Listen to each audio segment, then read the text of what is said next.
Good morning. Hi, everyone. We're back here at Kings Creek Country Club on a cloudy day, so I guess we all have to be inside. First off, I'd like to wish and hope everybody had a safe and healthy and Easter. I just want to also say, I was out here Easter Sunday helping out with the food, and I got to tell you, the staff did a fantastic job. Big kudos to Phil, Spaska, Don, all the service staff. They did a great job. My first time ever being involved with a food service like that, so it was kind of neat to see how these guys put together such a program. It was really quite remarkable. They got so many meals out in less than 3 hours. So they did a great job, and I think everybody should thank them for that. Does anybody have any questions that they would like to ask me from last week? I can't see. Is anybody on right now? Nobody's on? That's okay. We'll be on for a while.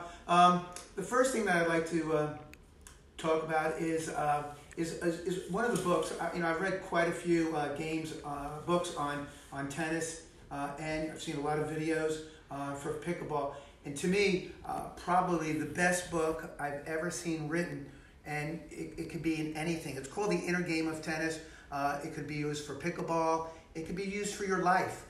It's written by a gentleman named Tim Galway. He's a Harvard graduate. He played tennis for Harvard. He was also a professional tennis coach as well.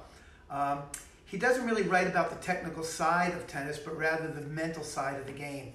And it's very interesting what he does. It's primarily based upon focus, relaxing, concentrating, overcoming doubts and fears that you have on the court. We all have that, somebody goes to service a ball and you're sitting there going, oh please, I hope they don't make it, I hope they double fault. You shouldn't be thinking that. You should be having positive thoughts. No different as when you don't go to serve, especially in tennis. When you serve your second serve, you're going, oh God, please, I hope I don't double fault. You put those negative thoughts into your head, those negative things will happen on the court. For me personally, one of the things that I do on the court, especially on my serve in tennis, is I visualize where my ball is going, seeing it come back to me, and then seeing it go back to my opponent as well, and then how I'm going to respond. It just gives me a type of to be relaxed and to get into some type of a rhythm. I'm sure many of you who have watched tennis on TV, you watch Djokovic. He bounces the ball down numerous times prior to him serving. And I think what he's trying to do is, there's no rhythm. Some people will bounce the ball 3 times and boom, they'll go right into a serve. Djokovic can do 5, sometimes he can do 12, and then the next time he can go back to 4 or 3 again. And I think what he's doing is trying to get himself relaxed from the previous point that he had just played. This book will improve your learning, your performance, and enjoyment when you're playing the sport or anything. Like I said, it's a fantastic book. It's an easy read. You can pick it up in paperback now. It's very cheap. I believe the book was printed in 1974, and I had just graduated high school, and so I was in college when I started reading it, and I can tell you it was very helpful for me when I was playing and competing in that regard. When I was younger, and I remember playing, in those days tennis was very popular. From morning to night, you can never find an open tennis court. That's how popular it was in the area that I lived in. And I remember playing with a lot of adults, and I remember them telling me the mental aspect of the game. And my whole philosophy when I was younger is all I wanted to do is hit the ball hard, and if somebody hit the ball back, then I said, well, you know what, I got to hit the ball harder. I don't feel that way today. The mental aspect of the game and being able to think through the shot, think through the point is so important. One of the things that he does talk about in his book is that it takes 300 court hours for you to be proficient at any one stroke. That's a lot of time to be on the court before you have to stop thinking about it, the technical aspect of it. And that is just, like I said, that's 300 hours for forehands, 300 for backhands, 300 for forehand volleys, backhand volley serves. So you have to be on the court a lot in order to be able to be where you don't have to think about the shot every time you hit it. For me personally, about 3 years ago, I changed my forehand. My forehand used to be much longer, and I held more of a continental grip, which in those days, that's what everybody played. I switched my grips, I switched my forehands. Till to this day, I still think about it every time I go to hit it. Off my backhand side, it's like I don't even think. All I do is see the ball and just hit the ball when I'm hitting a backhand. Pickleball is a little bit different. It's not that much technique involved, except when you are around the no volley zone. You don't want to be flicking your wrist. You don't want to be dropping the racket head too much. So technique comes into play for sure into pickleball. But right now I'm talking a little bit more about tennis at this point in time. I do want to tell you a couple of stories of, being a former college coach at Cornell and at West Point. I had a girl who played for me, Joni, and I'm not going to mention her last name, and she was playing a match, and the team score was 3-3 at the time. This is when we were in the AIAW section, not NCAAs, and so the team point was 3-3. She was the only person left on the court. She had 16 or 17 match points against herself. She eventually won the match. The team went crazy after she won. She came off the court, and I said, Joni, do you realize you had like 16 match points against yourself? And that if you lost, the team would have lost that match. Can you explain what that means? Maybe some people don't understand. Okay, sure. Well, she was playing, and if she lost the last point, okay, she would have lost the match. The team score was 3-3 at the time, meaning that we had 6 other matches that were played, and we were tied with that university at the time, 3-3. If we had lost, they would have picked up their team would have picked up the 4th point. We picked up the 4th point because Joan won the last point, so we won 4-3. It was like winning the World Championships. I had never seen anything like it. She came off the court, and I said, Joan, you believe it? I said, you had 16 or 17 match points against yourself. She had absolutely no idea that was happening. She was playing 1 point at a time, and all she kept thinking about is, I got to win this point, I got to win this point. And she had no idea. She almost started crying when she found out that what she had done. So it was pretty remarkable. I also had another player who played for me at Cornell University, one of my favorite players, Jimmy, okay?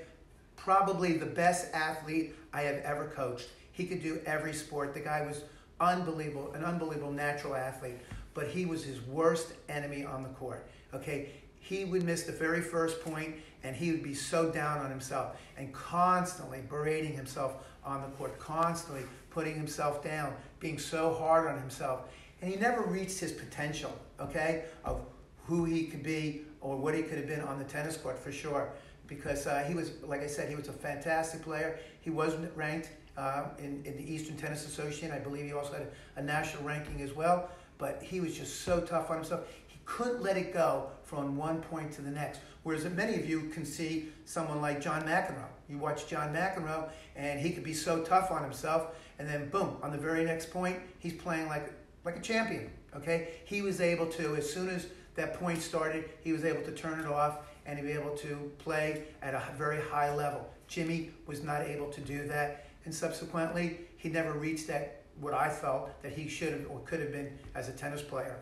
Does anybody have any questions at this point?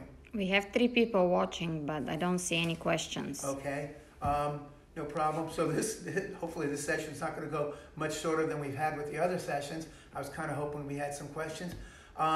Again, I just wanted to say that, the conditioning aspect of both tennis and pickleball are very, very important. We shouldn't let ourselves go at this point in time. We should be doing something physical. Like I said, you can do it in your house. You can do it while you're sitting down. I mean, I've got my pickleball racket right here. You could be doing the ups, forehand ups. Again, let me remind you that you're using the continental grip, okay?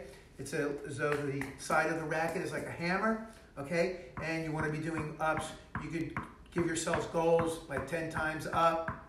Then you could do backhands, 10 times up, backhands. And then, of course, flip-flops, okay, as you start to go through. So, right now, for me not being on the court, I've been going on YouTube and looking at a lot of videos right now of different type of things.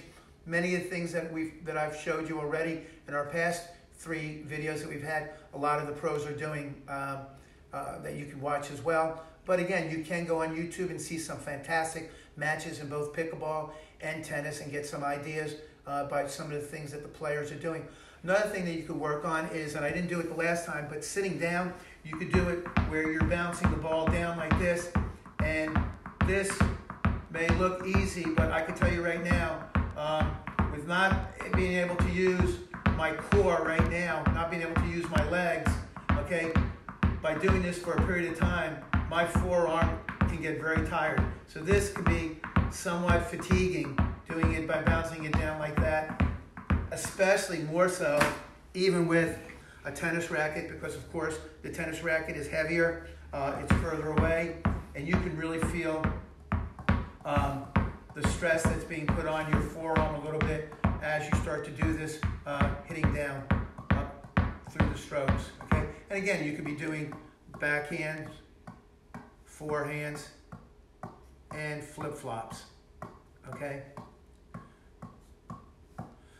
Through there. And again, you want to hold the continental grip. I highly recommend this because I can tell you, most people when they're doing volleys, 3.0, 3.5 tennis players, as well as our pickleball players as well, do not hold the continental grip. And you don't have enough time to go from your forehand grip to switch to the backhand grip when you're up at either the no volley zone or if you're up at the net playing tennis. And so I would recommend that even if you're watching TV or reading a book, okay, that while you're reading the book, okay, that you hold your racket with the continental grip, just getting used to it, okay? Because in tennis especially, you're going to use that continental grip for 3 shots. You're going to be using it for forehand, backhand volley, you're going to be using it for serve, and you're going to be using it for overheads, okay? And if you don't have that, your serve is going to be very, very limited. Your volleys are going to be all over the place because your racket face is going to be too open on the backhand side, holding the forehand grip. Okay, and on the forehand side, your racket face is going to be too close and the ball's going to go down. You're going to drop your racket head, which is eventually just going to be a weak shot through there. So those are some of the things that, that you want to take with you when you're not on the court.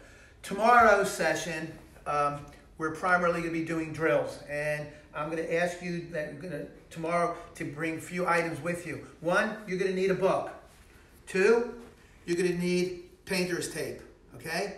You're going to need both of these things because I'm going to show you what we're going to do to weight our racket down so you're getting some little bit of some physical training through all your shots. And we're also going to need, if you have a cowbell, to bring a cowbell or a weight. You could use a weight depending on how heavy. And then we have cones set up, okay? I'm sure you don't have cones at your house. But if you want, you could use like a soda can, or you could even, if you don't even want to use that, you could use like a postal, what are those things? Post stamp notes, post notes, and just put those out, and we'll put those, you know, like 3 or 4 feet apart because we'll be doing different type of drills, both lateral and moving forward drills.